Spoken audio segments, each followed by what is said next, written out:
I never imagined I would have to carry this secret, this weight in my heart forever. But here I am, ready to speak the truth, a truth I have hidden behind silence and shame for so long. I want to tell you why I, Eve, had no choice but to eat the forbidden fruit in the Garden of Eden.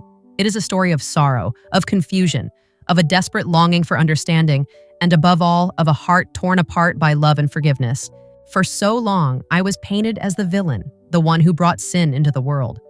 But what no one ever saw was the torment inside me, the fear, the loneliness, and the overwhelming pressure to make sense of everything around me. The garden was beautiful, yes, but it was also a place of immense expectation. I was created to be a helper, to walk beside Adam, but sometimes I felt more like a prisoner, confined by rules I did not fully understand. The command was clear: do not eat from the tree of the knowledge of good and evil. Yet every day, as I walked beneath its branches, a storm brewed inside my soul. I longed to know, to grasp the depth of life beyond innocence. Was it curiosity? Maybe, but it was more than that. It was a deep yearning to understand why we were here, what was truly good and what was evil, and why such a simple rule could hold so much power over us. Then came the serpent. Oh, how his words twisted and turned inside my mind. He promised knowledge, wisdom, and a glimpse of God's own understanding. At first, I resisted. I pleaded with my heart to trust in God's plan, to obey the command, to remain in the safety of his grace. But the serpent whispered again, planting doubt and fear like thorns in my soul.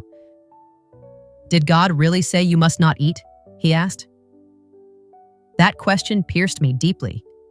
Was God withholding something precious? Was he keeping me from something that could make me whole? The loneliness was unbearable. Adam was my companion, but even his presence could not quiet the storm raging within me. I needed to know, to break free from the confines of ignorance, to find my own path. And so, trembling with fear and hope, I reached for the fruit. The moment my fingers touched its skin, 1,000 emotions overwhelmed me: guilt, shame, but also a fierce, burning need to protect what I was about to do. When I took that bite, it was not a simple act of rebellion. It was a desperate plea for understanding, for love, for connection. I was not trying to destroy paradise.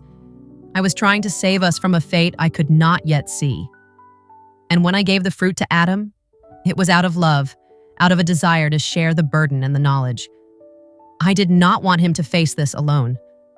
My heart shattered the moment I saw the change in his eyes. The loss of innocence, the weight of a new reality that neither of us were prepared for. I know my choice brought pain, like to Adam, to God, to all who came after us, and my heart breaks every day for the suffering it caused. But I beg you to understand the agony that led me there, the confusion and the fear that clouded my judgment.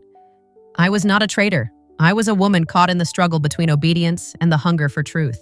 Yet in the midst of this heartbreak, there is also forgiveness. God did not abandon us even when everything seemed lost. His love reached through the darkness, offering mercy and hope. And it is this forgiveness that I cling to, a reminder that even in our deepest failures, there is a chance for redemption.